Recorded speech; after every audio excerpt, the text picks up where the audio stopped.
பழத்தோட்ட ஊழியங்கள், கர்த்தரருளின ஊழியங்கள்.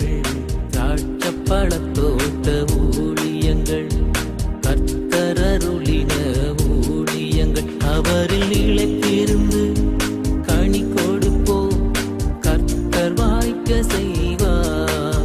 அவரில் நிலைத்திருந்து கனி கொடுப்போம், கர்த்தர் வாய்க்க செய்வார். துதி உமக்கே, துதி உமக்கே, துதி உமக்கே என்றுமே என்றும். துதி உமக்கே, துதி உமக்கே, துதி உமக்கே என்றுமே என்றும். துதி உமக்கே என்றுமே என்றும். துதி உமக்கே என்றுமே. சிறியவனை பொழுதிலிருந்தும் எளியவனை குப்பையிலிருந்தும் எடுத்து உயர்த்தி ராஜாக்களோடும் பிரபுக்களோடும் பதியிருக்க செய்கிற அருமை ஆண்டவர் இயேசு கிறிஸ்துவின் இனிதான நாமத்தினாலே இந்த சத்தத்தை கேட்கின்ற அனைத்து தேவனுடைய பிள்ளைகளுக்கும் என்னுடைய அன்பான வாழ்த்துதல்கள். நீங்கள் கோடா கோடியை பெருகுவீர்களாக, உங்களுடைய பிள்ளைகள் கோடா கோடியை பெருகுவார்களாக என்று வாழ்த்துகின்றேன், ஆசீர்வதிக்கின்றேன். வரலாறை எப்பொழுதுமே திரும்பி பார்ப்பது அவசியமாக இருக்கிறது. வரலாறை நாம் மறந்து விட்டபடினால்தான் புதிய வரலாறுகள் நம்முடைய வாழ்க்கையில் நாம் கற்றுக்கொள்ள வேண்டிய அவல நிலைமை நமக்கு உண்டாகின்றது. எனக்கு நேரம் கிடைக்கிற பொழுதெல்லாம் ஹிட்லருடைய கதை, இன்னும் மகாத்மா காந்தியுடைய கதைகள், இந்த அமெரிக்கன் பிரசிடென்ட்ஸுடைய ஸ்டோரிஸ்லாம், first world war, second world war, ஜப்பானுடைய ஹிஸ்ட்ரி, அந்த ஹிஸ்ட்ரி எல்லாத்தையும் நான் யூடியூப்பில் தவறாமல் கேட்பது வழக்கம். அதனால தான் என் வாழ்க்கையில் நிறைய காரியங்களை புரிந்து கொள்ள முடிகிறது. பிரிட்டிஷ் கிங்டம் எப்படி வந்துச்சு, முகல் கிங்டம் எப்படி இருந்தது, மராத்தா கிங்டம் எப்படி இருந்தது, அதுக்கு பிறகு எப்படி அதெல்லாம் தேய்ந்து போனது, சில கிங்டம் விழுந்தவொடனே அடுத்த கிங்டம் எப்படி இருந்துச்சு, எல்லா ஸ்டோரிஸையும் நேரம் கிடைக்கிற பொழுதெல்லாம் இங்கிலீஷ்லையும் தமிழ்லையும் ஹிந்திலையும் கேட்பது என்னுடைய வழக்கம். பிரியத்துக்குரியவர்களே, அதே போல் பைபிள்லையும் கூட கடந்த கால கதைகளை, சம்பவங்களை, வரலாறை திரும்பி பார்க்க வேண்டியது நம்முடைய கடமையாக இருக்கிறது. கர்த்தர் செய்த இந்த 10 வாதைகளை நாம் திரும்பி பார்ப்பது நமக்கு அவசியமான ஒன்றாக இருக்கின்றது. எத்தனையோ முறை இதை வாசித்திருக்கிறேன். இந்த முறை வாசித்த பொழுது எனக்கு ரொம்பவும் ஆச்சரியமாக இருந்தது. தேவன் எவ்வளவு மகத்துவமானவர், எவ்வளவு பெரிய ஒரு அதிசயத்தின் தேவன் என்பதை இந்த 10 வாதைகளை படித்த பொழுது நான் தெரிந்து கொண்டேன். எவ்வளவு அதிசயமான ஒரு தெய்வம், எவ்வளவு பெரிய ஒரு ஆண்டவர். பிரியத்துக்குரியவர்களை, நீங்களும் கூட இதை மறந்துவிடக்கூடாது என்று உங்களை அன்போடு கூட நான் அழைக்கின்றேன். ஆண்டவர் அதிசயங்களில் செய்கிற மகத்துவமான ஒரு தெய்வம். நமக்கு அது தெரியாதனால தான் நம்முடைய வாழ்க்கையில் ஆண்டவர்கிட்டருந்து அதிசயங்களே வாங்க முடியல. இந்த 10 வாதைகள்லாம் பார்க்கும்போது ஒரு நாட்டையே ஆண்டவர் எப்படி வாதிச்சிருக்கிறார். எவ்வளோ பணக்கார நாடு இப்போ இருக்கிற அமெரிக்கா மாதிரி. ஆனால் அதை எப்படி மொட்டையடிச்சு விட்டார். தான் ஜனங்களை தொட்டதுனால, அடிமைப்படுத்துறதுனால, ஆலோட்டிகளை அடித்ததுனால எவ்வளோ கோபம் கொண்டார். தன் ஜனத்துக்காக வைராக்கியம் கொண்டார். அந்த வைராக்கியத்தில் எப்படி எகிப்து பற்றி எரிந்தது, அழிந்து போனது என்பதையெல்லாம் இந்த நாட்களில் காண இருக்கிறோம்.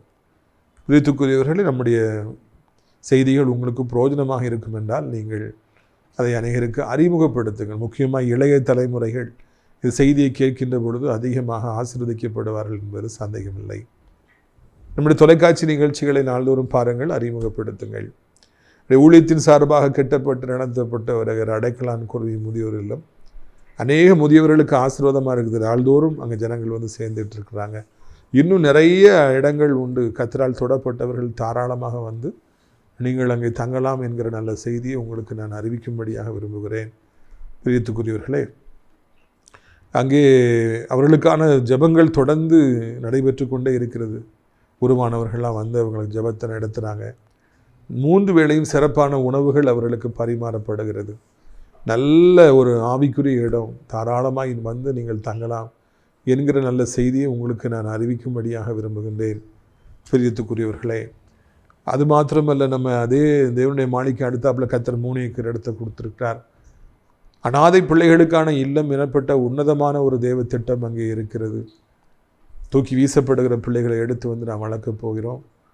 அவர்களுக்கான ஒரு குட்டி ஸ்கூல் படிக்க வைப்பதற்கை கட்டப் போகிறோம். நல்ல பணிக்கு தாராளமாய் நீங்கள் கைகளை நீட்டலாம். முக்கியமாக நம்முடைய நிகழ்ச்சிகளை பார்த்து ஆசீர்வதிக்கப்பட்டு வருகிற மக்கள், நீங்கள் தாராளமாய் உங்கள் நன்கொடைகளை அனுப்பலாம். பல லட்சம் ரூபாய்கள் நமக்கு தேவை. ஒரு குடும்பத்துக்கு 10,000 ரூபாய் என்று நான் நியமித்திருக்கிறோம். தாராளமாக நீங்கள் பணத்தை அனுப்பி தாங்கலாம். நீங்கள் கொடுக்கின்ற பணம் ஏழை பிள்ளைகளுடைய, அனாதை பிள்ளைகளுடைய வாழ்க்கைக்கு, எதிர்காலத்திற்கு அது ஒரு பெரிய ஒரு ஆசீர்வாதமாக இருக்கும் என்பதில் சந்தேகமில்லை. கொடுக்க முடியாதவர்கள் தாராளமாக நீங்கள் ஜெபியுங்கள், அதுவே போதும் என்பதை நான் நினைவூட்டுகிறேன். பிரியத்துக்குரியவர்களே, இந்த அருமையான நாளிலும் கூட 2வது 3வது 4வது வாதைகளை சேர்த்து பார்க்க இருக்கிறோம். ஏன்னா ஏறக்குறைய அதெல்லாம் ஒரே மாதிரி தான் இருக்குது. 2வது 3வது வாதைகள், 4வது வாதைகள், அது எல்லாத்தையும் சேர்த்து வைத்து நம்ம பார்க்க போகிறோம். கர்த்தர் எப்படி அந்த காரியங்களை செஞ்சார் அதன் மூலமாய் தெரிந்து கொள்ளலாம். 2வது வாதையை பாருங்கள். யாத்திரையாகவும் 8வது அதிகாரம், the book of Exodus chapter number 8, அதில் பாருங்கள். அப்பொழுது கர்த்தர், 8ஆம் அதிகாரம் 1ஆம் வசனத்திலிருந்து, அப்பொழுது கர்த்தர் மோசையை நோக்கி, நீ பார்வோனிடத்தில் போய் எனக்கு ஆராதனை செய்ய என் ஜனங்களை அனுப்பிவிடு. நீ அவர்களை அனுப்பிவிட மாட்டேன் என்பாயில் உன் எல்லை அடங்களையும் தவளைகளால் வாதிப்பேன். நதி தவளைகளை திரளாய் பிறப்பிக்கும். அவைகள் உன் வீட்டிலும் உன் படுக்கை அறையிலும் உன் மஞ்சத்தின் மேலும் உன் ஊழியக்காரர் வீடுகளிலும் உன் ஜனங்களிடத்திலும் உன் அடுப்புகளிலும் மாப்பசைகிற உன் தொட்டிகளிலும் வந்து ஏறும். அந்த தவளைகள் உண்மையிலும் உன் ஜனங்கள் மீது, உன் ஊழியக்காரர்கள் எல்லாரும் மேலும் வந்து ஏறும் அப்படின்னு அன்று சொல்கிறார். அங்கே பாருங்கள் 6வது வசனம். அப்படியே ஆரோன் தன் கையை எகிப்தில் உள்ள தண்ணீர்கள் மேல் நீட்டினான். அப்பொழுது தவளைகள் வந்து எகிப்து தேசத்தை மூடிக்கொண்டது. 2வது வாதை தவளைகளாலே எகிப்தி நாடு நிறைந்தது என்று சொல்லி பார்க்கின்றோம். 3வதாய் பார்க்கும் பொழுது பேன்கள், அதே போல் தவளைகள் போல பேன்களாய் வந்தது. 4வது வாதையை நீங்கள் பார்க்கிற பொழுது வண்டுகளினால் நாடு அப்படியே மூடப்பட்டது என்று நாம் காண்கின்றோம். முதலாவது தவளைகள், அதற்கு பின்பு பேன்கள், அதுக்கு பிறகு வண்டுகள் என்று சொல்லி ஆண்டவர் அந்த எகிப்திய ஜனங்களை கொடூரமாய் வாதித்தார் என்று நாம் காண்கின்றோம். முதலாவது பாருங்கள், அங்கே ஆண்டவர் தவளைகளை அனுப்புகிறார். தவளை என்பது ஒரு அருவருப்பான ஒரு பிராணி. தவளைனாலே அருவருப்பாக இருக்கும். மழை நேரத்தில் கோன்னு சத்தம் போடும். வீட்டுக்குள்ளே வந்துட்டு அங்கங்கே குதிச்சு ஓடும். அதை பிடிக்க முடியாது, அடிக்க முடியாது. ஐயோ, பயங்கரமாக இருக்கும். அந்த அருவருப்பான தவளைகளினாலே எகிப்து நாடு முழுவதும் மூடப்பட்டது. உன் மஞ்சத்திலும், உன் கிச்சன்லேயும், உன் பெட்ரூம்லையும், நீ தூங்குகிற இடத்துலையும், சாப்பிட்ற இடத்துலையும், உன்னுடைய டைனிங் டேபிளையும், எல்லா இடத்துலையும், டாய்லெட்லேயும் தவளையாக இருக்குன்னு சொல்லி சொல்கிறார். அது மாதிரியே அந்த நாட்டு முழுவதையும் தவளைகள் மூடிக்கொண்டது. அருவருப்பாக இருந்தது. தாங்க முடியாத ஒரு இழப்பு அந்த எகிப்து நாட்டிற்கு ஏற்பட்டது என்று சொல்லி காண்கின்றோம். அவர்கள் சற்றேனும் எதிர்பார்க்கவில்லை தவளைகளால் இவ்வளோ பெரிய பிரச்சனை வரும்னு சொல்லிட்டு. அப்படி பயங்கரமான ஒரு வேதனை அவர்களுக்கு வந்து விடுகிறது. தூங்க முடியுமா? சாப்பிட முடியுமா? குளிக்க முடியுமா? நிம்மதியாக இருக்க முடியுமா? இருக்கவே முடியாது. நினைத்து பார்க்க முடியாத அளவிற்கு சாதாரணமான அந்த தவளைகளை பெருகச் செய்து அவர்கள் முழுவதும் பாதிக்கப்படுற. பேன் அதே மாதிரி மூடுது. பேன் மூடிடுச்சு. அந்த வாதையிலிருந்து வெளியே வரும்போது அடுத்தாப்புல வண்டுகள் அப்படியே மூடுகிறது. வண்டுகள் அப்பா அந்த மழை நேரத்திலாம் வரும் பாருங்க, நாற்று அடிக்கும். கை மேலே ஏறுனா, கார் மேலே ஏறி, ட்ரெஸ்குள்ளே போயிட்டுனா ஐயோ பயங்கரமாக இருக்கும். அது முழுவதும் வண்டுகளாலே மூடப்படுகிறார்கள். இதெல்லாம் நம்ம நினச்சி கூட பார்க்க முடியல. வருங்காலத்தில் கர்த்தரை ஆசீர்வதிப்பார் என்றால் இந்த வாதைகளெல்லாம் எவ்வளோ பயங்கரமானது என்கிற சினிமாக்களை கண்டிப்பாக எடுக்கணும். முழுவதும் ஒரு நல்ல ஒரு ஆவிக்குரிய ஒரு சினிமாவை எடுத்து கொண்டு போகணும். பேஷன் ஆஃப் கிரைஸ்ட் வந்த மாதிரி எப்படி ஆண்டவருக்கு வல்லமை இருக்கிறது, எப்படி வாதித்தார் என்பதை ஜனங்களுக்கு நான் காண்பிக்க வேண்டும். இன்னும் எடுத்து செல்ல வேண்டும். நம்முடைய கடமையாக இருக்கிறது. அந்த எகிப்திய ஜனங்கள் பொல்லாத ஜனங்களாக எப்படியெல்லாம் இஸ்ரவேல் ஜனங்களை வேதனைப்படுத்த வேண்டும், வெட்கப்படுத்தணும், அடிக்கணுங்கிறதுல இருந்தாங்க. இப்போ அவங்களுக்கு பல மடங்கு திருப்பி அடி கிடைக்கிறது. பாவங்களுக்கு தண்டனை இல்லாமல் போகவே போகாது. ஊழியங்களை கெடுக்கிறவர்களை, ஊழியக்காரர்களை கெடுக்கிறவர்களை கர்த்தர் சும்மா விடவே மாட்டார். அவங்களுக்கு பயங்கர அடி, பல மடங்கு அடி விழு என்பதற்கு எடுத்துக்காட்டாய் தான் இந்த 10 வாதைகளும் இருக்கிறது. ஆண்டவர் அந்த ஜனங்களை கொடூரமாய் வாதித்தார். என் ஜனங்களையா நீ தொட்டாய், என் ஜனங்களையா நீ அடிமைப்படுத்தினாய், இப்பொழுது பார் என்று சொல்லி அவர்களுக்கு பயங்கரமான தண்டனையை கொடுத்தார். அதை தாங்க முடியாமல் அவர்கள் அலறினார்கள் என்று சொல்லி காண்கிறோம், பயந்தார்கள் என்று சொல்லி காண்கிறோம், ஓ என்றார்கள் என்று நாம் பார்க்கிறோம். அவருடைய கோபம், அந்த கோபத்தின் வெளிப்பாடு அவருடைய வாழ்க்கையில் இதுபோல பயங்கரங்களை விளைவித்தது என்று சொல்லி காண்கிறோம். இன்றைக்கும் கூட கர்த்தருடைய பிள்ளைக்கு விரோதமாக எத்தனையோ பேர் செயல்படுறாங்க. ஊழியக்காரர்களுக்கு விரோதமாக எத்தனையோ பேர் எந்திக்கிறாங்க, பரியாசம் பண்ணுறாங்க. அதை பிழைப்பாக வைத்திருக்கிற எத்தனையோ பேர்களை காண்கிறோம். பிரியத்துக்குரியவர்களே, அவர்களுக்கெல்லாம் இந்த செய்தி, இந்த வாதைகள் ஒரு பாடமாக இருக்கட்டும். ஆண்டவருடைய தண்டனை நிச்சயமாக வரும். அது பயங்கரமாக இருக்கும் என்று சொல்லி இந்த இடத்துல நாம் காண்கிறோம். ஆண்டவர் செயல்பட மாட்டார், அமைதியாக இருப்பார், பார்த்துக்கிட்டே இருப்பார். அதுக்கு பிறகு ஒரு காலம் வருகிற பொழுது அவர் செயல்படுவார். அவருடைய செயல்பாடுகள் பயங்கரமாக இருக்கும். அவர் யாருக்காக செயல்படுகிறார் என்றால் இஸ்ரவேலுக்காக செயல்படுகிறார். இந்த பிள்ளைகளுக்காக, தன்னுடைய ஊழியக்காரர்களுக்காக செயல்படுகிறார். எப்படி செயல்படுகிறார்? அவர்கள் சிறிதளவு கூட நிம்மதியாக இருக்க முடியாதபடிக்கு, சிறிதளவு கூட சந்தோஷமாக இருக்க முடியாதபடிக்கு இது போன்ற வாதைகளை அவருடைய வாழ்விலே அனுப்பி, அவருடைய வீடுகளுக்குள்ளே அனுப்பி, குடும்பங்களிலே அனுப்பி அவர்களை அப்படியே முடக்கி போடுகிறார். எதுவுமே செய்ய முடியாது என்கிற ஒரு அவல நிலைமையை ஆண்டவர் உண்டாக்குறார். தவளை, பேணு இதெல்லாம் அப்படி பயங்கரமாக அங்கே இருப்பதை காண்கிறோம். எனக்கு ஒரு சகோதரி தெரியும், எப்போ பார்த்தாலும் அவங்க பேனை எடுத்து அப்படி கீழே போட்டுக்கிட்டே இருப்பாங்க. அது ஒரு வாதை, அது ஒரு சாபம். அவங்க அப்படி செஞ்சுக்கிட்டே இருப்பாங்க. அந்த சகோதரிக்கு ஒரு விசை ஒரு சர்ஜரி செய்ய வேண்டியது வந்த பொழுது அந்த பேனெல்லாம் நிறைய தலையில் இருந்தது. அதை எடுத்துடணும், மொட்டையடிங்க அப்படின்னு சொல்லி சொன்னாங்க. நான் அப்பொழுதுதான் பார்த்தேன், அது ஒரு சாபம், பெரிய ஒரு சாபம். பேன்களாய் இருப்பது, உடம்புல இருப்பது ஒரு பெரிய சாபம் என்பதை நான் உணர்ந்தேன். நீங்கள் சாதாரணமாக நினைக்கக்கூடாது. எகிப்திய மக்களை ஆண்டவர் பேன்களாலே வாதித்தார். அநேகரை இன்றைக்கு பேன்களால் ஆண்டவர் வாதிக்கிறார். வண்டுகளினாலே வாதனை, இதே மாதிரி சின்ன சின்ன இன்செக்ட்ஸால் இன்றைக்கி நிறைய பேருக்கு எவ்வளோ பிரச்சனைகள், டிஸார்டர்ஸ், சாப்பாட்டில் விழுந்துருது, கலந்துருது, எவ்வளோ பிரச்சனைகள். அவங்க டாக்டர்ஸை போய் கடக்க வேண்டிய சூழ்நிலைகள் வருது, மருத்துவமனையில் கடக்க போய் வேண்டிய சூழ்நிலைகள் வருகிறது. பிரியத்துக்குரிய தேவனுடைய கோபத்தின் வெளிப்பாடு சாபம். அந்த சாபம் அநேகரை இன்றைக்கு பிடிப்பதை காண்கிறோம். அநேகருக்கு பாவம், அவங்களுக்கு கர்த்தர் நம்ம அடிச்சிருக்காரு. அவருடைய சாபத்தின் வெளிப்பாடு தான் இன்னைக்கு இப்படிப்பட்ட காரியங்களாக வந்திருக்கிறது என்பதை புரிந்து கொள்ள முடியாமல் போகிறாங்க. இந்த ராஜா கூட இருந்தவங்க அதை புரிஞ்சுக்கொள்ள விடாமல் ஆக்குறாங்க. மந்திரவாதிகளை கூட்டு வராங்க. ஒரு சில அந்த வாதைகளும் மந்திரவாதிகளும் செஞ்சு காமிச்சோன்னு ராஜாவுடைய உள்ளம் கடினப்படுகிறது. இங்கே பார்க்கிறோம், ராஜா முதல்ல இந்த பிரச்சனையை சரி பண்ணணுன்னு மோசைகிட்ட போய் சொல்கிறாரு, எனக்காக ஜெபம் பண்ணு, இந்த வாதையை நிறுத்து அப்படின்னு சொல்லி சொல்கிறார். நான் எல்லாரையும் விட்டுருவேன்னு சொல்லி போய் சொல்கிறாரு. மோசே ஜெபிக்கிறார், உடனே அந்த வாதைகள் நிற்கிறது. நல்லா கவனிக்கணும்.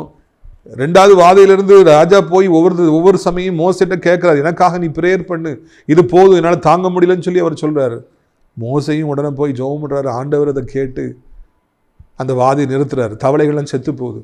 தவளைகளை அப்படியே கொண்டு போய் சேர்த்து வச்சு எரிக்கிறாங்க. அந்த பூமியே நாரி போயிட்டு என்று சொல்லி நான் வாசிக்கிறோம். அந்த வசனம் எனக்கு ரொம்ப ஆச்சரியமாக இருந்தது. யாத்திராகமம் 8ஆம் அதிகாரம் 14ஆம் வசனத்தை பாருங்க.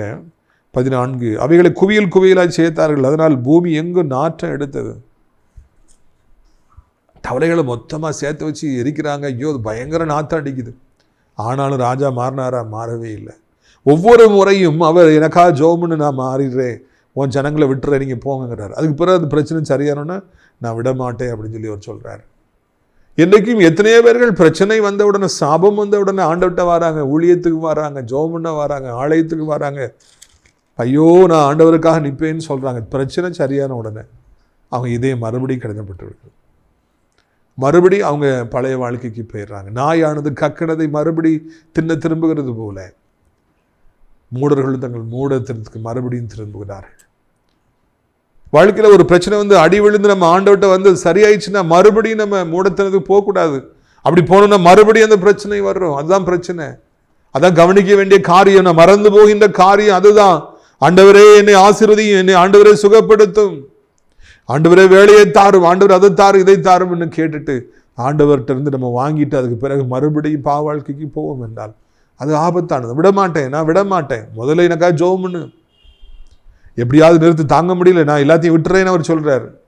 காரியம் முடிஞ்ச உடனே மோசே ஜெபம் பண்ணி எல்லாம் சரியான நான் ஏன் விட மாட்டேன். இந்த பார்வோன் உள்ள கடினத்தை வெளிப்படுத்துகிறான். ஒவ்வொரு முறையும் எனக்காக ஜெபம் பண்ணுங்கன்னு சொல்றான். சரியான உடனே நான் ஏன் விட முடியாது. அவன் மனம் எப்படி மாறுகிறது, எவ்வளவு கடினப்படுகிறது, எவ்வளவு சடிதியிலே அவன் ஆண்டவருக்கு விரோதமாய் வருகிறான், என்னுடைய பிள்ளைகளுக்கு விரோதமாய் வருகிறான் என்று காண்கின்றோம். தன் உள்ள கடினத்திற்கு பார்வோன் இன்றைக்கு உள்ள ஜனங்களுக்கு ஒரு முன் மாதிரியாக இருக்கிறான். பார்வோனுடைய ஆவி இன்றைக்கு அநேகரை பிடிக்கிறதுனால உள்ள கடினத்தை விட்டு கொடுக்கவே மாட்டேங்கிறாங்க, வைராக்கியத்தை விடவே மாட்டாங்க. கோபத்தை விடவே மாட்டேன், பேச மாட்டேன், அவனை விட மாட்டேன், அந்த வைராக்கியத்தை விட மாட்டேன், பகையை விட மாட்டேங்கிறாங்க. நான் மூஞ்சிலே முழிக்க மாட்டேங்கிறதுல உறுதியா இருக்காங்க. காரணம், நான் விட மாட்டேன். உள்ள கடினம் அவர்களை பாடாய்ப்படுத்துகிறது. பிரியத்துக்குரியவர்களே, நம்முடைய வாழ்க்கையில பிரச்சனைகள் வந்தாலே நம்ம எதுல தவறி இருக்கிறோம், நம்ம எதை விட்டு கொடுக்கணும், நம்ம எங்கே நம்மளை தாழ்த்தணும், இது நம்ம சிந்தித்து பார்த்து கண்டிப்பாக நம்மை திருத்திக் கொள்ள வேண்டியது அவசியமாக இருக்கிறது. நாம் நம்மை திருத்திக் கொள்வோம் என்றாலே, நம்ம உட்கார்ந்து சிந்தித்து பார்ப்போம் என்றாலே, சிந்தனை செய்ய ஆரம்பிப்போம் என்றாலே, எதனால எனக்கு இந்த பிரச்சனை என்பதை நாம் யோசிக்க ஆரம்பித்தாலே நம்முடைய வாழ்க்கையில் ஒரு பெரிய மாற்றம் வந்துவிடும் என்பதில் சந்தேகமே இல்லை. பிரியத்துக்குரியவர்களே, மறந்து விடாதிருங்கள். நம்ம வாழ்க்கையில் தொடர்ந்து நமக்கு அடி விடும்போது, தொடர்ந்து பிரச்சனை வரும்போது உட்கார்ந்து சிந்திப்போம். எதனால, ஒய் ஆண்டவர் ஏதாவது காண்பிப்பார் என்றால், ஊழியக்காரர்கள் மூலமாய் பேசுவார் என்றால், பைபிள் மூலமாய் பேசுவார் என்றால், நாம் நம்மை சரி செய்து கொள்வது அவசியமான ஒன்றாக இருக்கிறது என்பதை மறந்துவிட வேண்டாம் என்று உங்களை அன்போடு கூட நான் கேட்கின்றேன். அங்கே பெரிய நாற்று அடிக்குது, ஜனங்கள்லாம் ஐயோன்னு கதறாங்க. ஆனால் ராஜா உடனடியாக தன்னுடைய மனதை அவன் கடினப்படுத்தி கொண்டான். அவன் திருந்தவில்லை, அவன் மாறவில்லை. இஸ்ரவேல் ஜனங்களை போன்னு சொல்லி விடலை. அவன் தொடர்ந்து தன்னுடைய பாவத்தில் அவன் நினைத்திருந்தான் என்று காண்கிறோம். அதே சமயத்தில் அடுத்தாப்புல நம்ம பார்க்குறது என்னன்னா, இந்த ராஜா இப்படி ஜனங்களை விடமாட்டேன்னு சொன்னதுனால ஆண்டவர் மறுபடியும் வாதைகளை கொடுக்கின்றார். அவருடைய நாமம் அங்கே மகிமைப்பட்டது என்று காண்கிறோம். தேவன் எவ்வளவு பெரியவர் என்பதை எகிப்தியர்கள், ஆண்டவரை அறியாத அந்த எகிப்தியர்கள் காண்பதற்கு ஒரு சந்தர்ப்பம் கிடைத்தது என்று பார்க்கிறோம். மனிதருடைய உள்ள கடினங்கள், பொல்லாத மனிதர்கள் தொடர்ந்து விடமாட்டேன்னு சொல்லி நமக்கு விரோதமாக யுத்தம் செய்கிற பொழுது அங்கே தேவன் தன்னுடைய நாமத்தை மகிமைப்படுவதற்கு ஒரு வாய்ப்பு உண்டாகிறது. மனிதர்கள் தொடர்ச்சியாக நமக்கு விரோதமாக யுத்தம் செய்கிற பொழுது, வியாதிகள் தொடர்ச்சியாக நமக்கு விரோதமாக வருகிற பொழுது தேவன் நாமம் அங்கே மகிமைப்படுகிறது. இதுதான் இங்கே ஒளிந்திருக்கிற தேவனுடைய ரகசியம். அவன் உள்ள கடினம் ஆக ஜனங்களை விடமாட்டேன் என்று சொல்ல ஆண்டவர் இன்னும் மகிமைப்பட ஆரம்பித்தார். இன்னும் பெரிய காரியங்களை செய்ய ஆரம்பித்தார். இன்னும் புதிய வாதைகளை கொடுத்தார் என்று நாம் காண்கிறோம். இதயத்துக்குரியவர்களே, அதனால் சில பிரச்சனைகள் தீரவே மாட்டேங்குதுன்னா கவலைப்படாதீங்க. கர்த்தர் நாமும் இன்னும் மகிமைப்பட வேண்டியது. அதனால தான் அது தீரலைங்க. ஆண்டவரால் தீர்க்க முடியாத காரியங்கள் எதுவும் இல்லை. ஆனாலும் மனித கடினங்கள் சற்று விடுதலையை தாமதிக்கும் என்றால் பயப்படாதீங்க. கர்த்தர் பெரிய காரியங்களை செய்வார் என்பதில் எந்த சந்தேகமும் இல்லை என்பதை நாம் இந்த நாளிலே புரிந்து கொள்ள வேண்டிய காரியமாக இருக்கிறது. பாருங்கள், அதில் ஒரே ஒரு வசனத்தை வாசிக்கிறேன் பாருங்கள். யாத்திரையாம் 8ஆம் அதிகாரம் 18-19 வசனங்கள். மந்திரவாதிகளும் தங்கள் மந்திர வித்தையினால் பேன்களை பிறப்பிக்கும்படி பிரயத்னம் செய்தார்கள். செய்தும் அவர்களால் கூடாமல் போயிற்று. பேன்கள் மனிதன் மேலும் மிருக ஜீவன்கள் மேலும் இருந்தது. அப்பொழுது மந்திரவாதிகள் பார்வோனை நோக்கி, இது தேவனுடைய விரல் என்றார்கள். மந்திரவாதிகளும் பேனை வரவழைச்சிடணும், தவளை வரவழைக்கணும் பார்க்குறாங்க. ஒவ்வொரு முறையும் மோசையை செஞ்சதெல்லாம் தானும் செய்யணும்னு பார்க்குறாங்க. காப்பி, மோசை செஞ்சாருன்னா நானும் செய்வேன்னு சொல்லி அவர் காப்பி அடிக்க. எதுக்குங்கிறேன் இது? யாரையும் காப்பி அடிக்கணுங்கிற எண்ணம் நமக்கு வேண்டாம். ஊழிய உலகத்தில் எவ்வளவோ நகைச்சுவையான காரியங்களை பார்க்கலாம். ஒரு ஊழியக்காரன் பிரபலம் ஆகிட்டார்னா அதே பாதையில் போய் நம்மளும் பிரபலமாகணும்னு நிறைய பேர் நினைக்கிறாங்க. அதெல்லாம் சொல்லி நான் நேரத்தை வீணடிக்க விரும்பலை. காப்பி அடிக்கிறது நமக்கு வேண்டாம். கடவுள் நமக்குன்னு ஒரு தனித்தன்மையை கொடுத்துருக்கிறார்.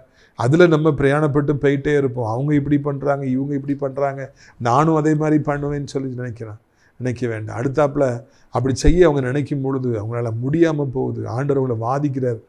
உடனே அந்த மந்திரவாதிங்க ராஜாட்ட சொல்கிறாங்க. அது வரைக்கும் அந்த மந்திரவாதிகள் ஆண்டவர் மீது நம்பிக்கை வைக்கல, ராஜாவை அப்படி தள்ளி கொண்டு போயிட்டே இருந்தாங்க. இப்போ சொல்கிறாங்க, இது ஆண்டவருடைய விரல், கர்த்தரின் விரல். இந்த வாதிகள் பின்னால் கர்த்தருடைய விரல் இருக்கு ராஜா, எங்களால் ஒன்றும் செய்ய முடியாது, ஆண்டவருடைய விரல் இருக்கு, ஃபிங்கர் ஆஃப் த லார்ட், ஒன்றும் செய்ய முடியாதுன்னு சொல்லி போய் எச்சரித்தாங்களாம். மந்திரவாதிகளே போய் ராஜாவை எச்சரிக்கிறாங்க, இது கர்த்தருடைய விரல் அப்படின்னு சொல்லி. மோசைக்கு முன்பதாக கர்த்தருடைய பிள்ளைகளுக்கு விரோதமாக ஆண்டவருடைய நாமத்துக்கு எதிராக மந்திரவாதிகளால் ஒரு கால் நிற்க முடியாது. கொஞ்ச காலம் பிரச்சனையை கொடுத்த மாதிரி இருக்கலாம். கொஞ்ச காலம் அப்படி செஞ்சிருவேன் இப்படி செஞ்சிருவேன்னு சொல்லி உருட்டலாம். ஆனால் அதுக்கு பிறகு இது கர்த்தருடைய விரல், எங்களால் ஒன்றும் செய்ய முடியாதுன்னு சொல்லி மந்திரவாதிகள் தோல்வி அடைந்து ஓடுவாங்க. இதை நீங்கள் மறந்து போகவே கூடாது. இதை நீங்கள் மறந்து போகவே கூடாது. கர்த்தருடைய விரல், எங்களால் ஒண்ணுமே செய்ய முடியலன்னு சொல்லிட்டு மந்திரவாதிகள் தோல்வி அடைந்து ஓடுவது நீங்கள் காணலாம். இன்னைக்கு இந்த ஊழிய உலகத்தில் எத்தனையோ மக்கள் மந்திரவாதத்தினாலே பாதிக்கப்பட்டிருக்கிறாங்க, பிசாசினாலே பாதிக்கப்பட்டிருக்கிறாங்க, சொந்த ஜனங்களாலே சொந்த குடும்பத்தாராலே செய்வன வைக்கப்பட்டிருக்காங்க. போன மாதம் அந்த முதல் ஞாயிற்றுக்கிழமை என்னை சந்திப்பதற்காக தூர இடத்துல இருந்து ஒரு குடும்பத்தார், ஒரு கணவன் மனைவி வந்திருந்தாங்க. அவங்க கல்யாணம் 30 வருஷத்துக்கு மேலே ஆயிடுச்சு. அவங்க ஏறக்குறைய மார்த்தாண்டு தாண்டி எவ்வளவோ தூரத்தில் இருக்காங்க. அங்கேருந்து நான் ஆசிரியத்துக்கு அந்த ஃபஸ்ட்டு சண்டே 10 to 12 அந்த இதுக்கு என்னை சந்திக்கிறதுக்கு வந்தாங்க. தூரத்துலேருந்து வந்தாங்களே, நான் பார் எடுத்து ஜோம் பண்ணா அந்த சகோதரிகிட்டேருந்து நிறைய ஆவிகள்லாம் பயங்கரமாக ஆட்டம் போட்டது. நான் போக மாட்டேன். எத்தனை வருஷமாக இருக்கு? 30 வருஷமாக இருக்குது. நீ என்ன பண்ணுற? இந்த புருஷன் முன்னாடி சந்தோஷமாகவே நான் வாழ விடலை, இவங்களை சேரவே விடலை அப்படின்னு சொல்லி ரொம்ப பேசிக்கிட்டே இருந்தது. அப்போ நீ யார் உன்னை அனுப்புறான்னு சொல்லவே மாட்டேன்னுச்சு. இறுதியில் அதை ஏசப்ப நாமத்தில் கடிஞ்ச உடனே அது சொல்லுச்சு, அந்த பெண்ணுடைய புருஷனுடைய சொந்த சகோதரனுடைய மனைவி அவள் தான் அனுப்பியிருக்கா. எதுக்கு அப்படி பண்ணா? அவளுக்கு கோபம், சண்டை, அவரோட ஏதோ கேட்கல, ஏதோ ஒன்று ஒரு அற்ப காரியத்தை சொல்லி, அதனால இவங்க ரெண்டும் சேர்ந்து சந்தோஷமாகவே இருக்கக்கூடாதுன்னு சொல்லி என்னை அனுப்பி விட்டாங்க. உன்னை எப்படி அனுப்பி விட்டாங்க? ஒரு ஆற்றுக்குள்ளே போய் என்னை விளக்கில் வச்சு சேரவே கூடாது, தண்ணியிலே போயிட்டே இருக்கட்டும், இவங்க சந்தோஷமாக நிற்கக்கூடாது அப்படின்னு சொல்லி விளக்கு வச்சு நீ அனுப்பி விட்டாங்க. அதில் தான் இன்றைக்கி வரைக்கும் இருக்கேன். இவங்களை சந்தோஷமாகவே நான் வாழ விடலை, வியாதியை கொண்டு வந்திருக்கிறேன், உபத்திரவத்தை கொண்டு வந்திருக்கிறேன், இவளை ஜெபிக்க விட மாட்டேன், எப்படி என்னெல்லாமோ சொல்லிச்சு. இதே போல் எத்தனையோ மந்திரங்கள் இருக்கலாம். எத்தனை பேர் மந்திரவாதத்தில் பாதிக்கப்பட்டிருக்கலாம். நீங்களும் கூட மந்திரவாதத்தினாலே பாதிக்கப்பட்டிருக்கலாம். இந்த புதிய மாதத்தில் கர்த்தர் சொல்றாரு, நிற்க முடியாது, மந்திரவாதிகளால் நிற்க முடியாது, பொல்லாத ஆவிகளால் நிற்க முடியாது, இது கர்த்தருடைய விரல். ஓடி போயிட்டாங்க. எங்களால் முடியாது, இந்த மாதிரிலாம் செய்ய முடியாது, இந்த மோசக்கிட்ட நிற்க முடியாது, இவன் கர்த்தருடைய ஊழியக்காரன் சொல்லி ஓடினாங்க. ரீத்துக்குரியல் உங்களுக்கு விரோதமாக யுத்தம் செய்பவர்களும் கூட அப்படியே ஓடி போவார்கள். உங்களுக்கு விரோதமாக யுத்தம் செஞ்சவங்களாம், மந்திரவாதங்களை செஞ்சவங்களாம் காலில் விடுவாங்க. ஐயோ தெரியாமல் நான் செய்து விட்டேன் என்று சொல்லுவாங்க. அந்த அளவுக்கு ஆண்டவர் இந்த புதிய வருடத்தில், இந்த புதிய மாதத்தில் உங்களுக்கு அற்புதங்களை செய்ய போகிறார். அந்த எகிப்திய மக்கள் சொல்ல முடியாத வாதைகளை சந்திச்சாங்க. ராஜாவுடைய இதய கடினத்தின் நிமித்தமாக, ஒரு ராஜாவுடைய இதய கடினம் அத்தனை லட்சம் கோடி ஜனங்களுக்கு அது வேதனையை கொண்டு வந்தது.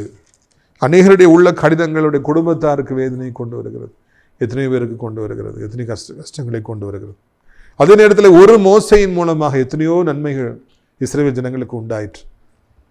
வாலிபனே, வாலிப மகளே, நீங்கள் தனிமையில் ஆண்டவர் தேடினா கூட பரவாயில்லை, உங்கள் நிமித்தமாக அநேகருக்கு ஆசீர்வாதங்கள் உண்டாகும் என்பதை நான் நினைவூட்டும்படியாக விரும்புகிறேன்.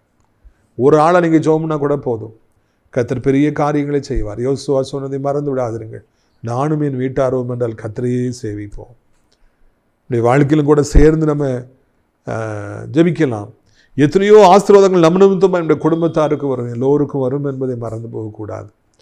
உங்களுடைய ஆசீர்வாதங்களுக்காக நான் ஜெபிக்கும்படியாக விரும்புகிறேன். நம்ம ஜெபம் பண்ணுவோமா? அப்பா, இந்த அருமையான நாளிலும் கூட நாங்கள் எல்லாரும் சேர்ந்து ஜெபிக்கின்றோம். நம்முடைய பிள்ளைகளுக்கு விரோதமாக நின்ற மந்திரவாதிகள்லாம் தோற்று போனாங்க. இது கர்த்தருடைய விரல்னு சொல்லி ஓடி போனாங்க. யார் தேவனுடைய பிள்ளைகளை துன்பப்படுத்தினாங்களோ அவர்களுக்கு தவளைகளாலே, வண்டுகளினாலே, பேன்களாலே ஆண்டவரே வாதை கொடுக்கப்பட்ட சாபம் கொடுக்கப்பட்டது என்று காண்கிறோம். ஐயா, மஞ்சத்திலும் பெட்ரூம்லையும் கிச்சன்லையும் எல்லா இடத்திலும் தவளைகளாய் வந்தது, ஜனங்கள் தவித்தார்கள் என்று காண்கிறோம். அதை நிறுத்த அவங்களால முடியல. மோசே ஜெபிச்ச பிறகு தான் அந்த சாபங்கள், அந்த வாதைகளில் நின்றது. ராஜா, எங்கள் பரம தகப்பனே, நீங்கள் தகப்பனே, இந்த நாட்களில் தேவனுடைய பிள்ளைகளுக்கு விரோதமாக எழும்பியிருப்பவர்களை நீங்கள் வாதிக்க போகிறீங்க ஆண்டவரை, நீங்கள் அழிக்க போகிறீங்க. ராஜா தகப்பனே, நீங்கள் தேவனுடைய பிள்ளைகளுக்காக யுத்தங்களை செய்ய போகிறீங்க. அதற்காக உமக்கு சோத்திரம், சோத்திரம், சோத்திரம் ஐயா, உமக்கு சோத்திரம் ஐயா, சோத்திரம் ஐயா, சோத்திரம்.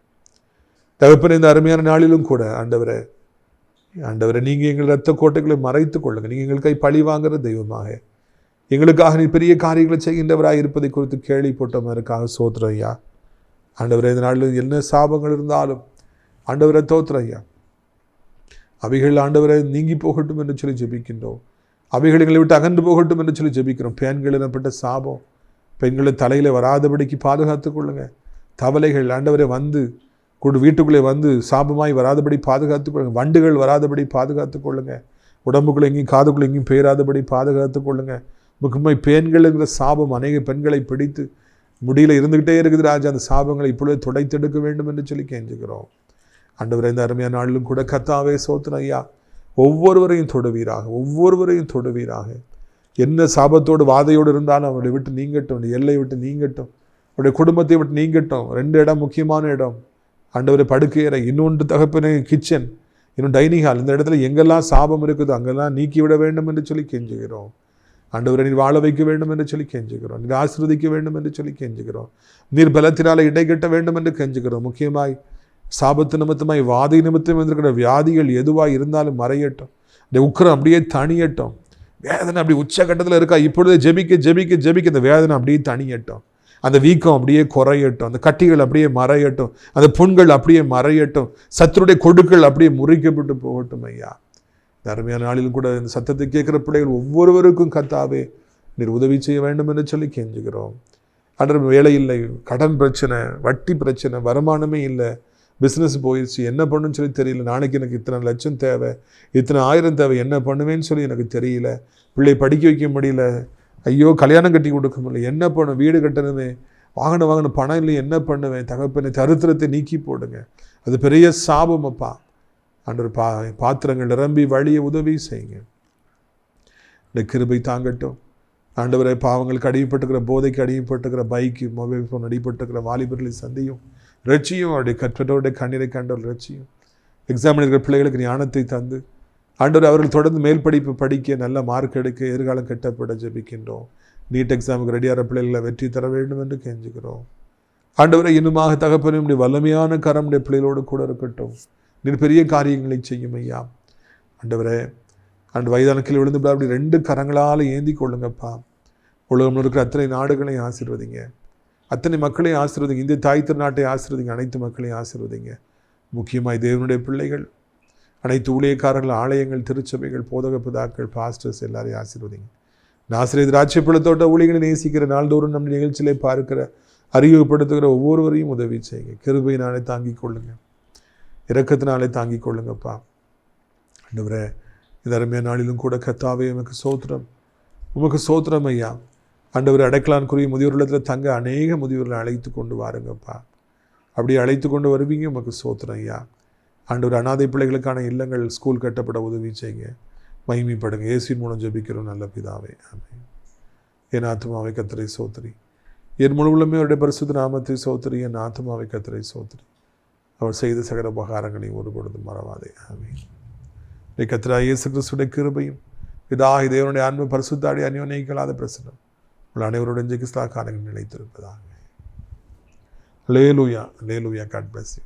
உம்மாலாகாத காரியம் ஒன்றுமில்லை, உம்மாலாகாத காரியம் ஒன்றுமில்லை, உம்மாலாகாத காரியம் ஒன்றுமில்லை, எல்லாமே உம்மாலாகும்.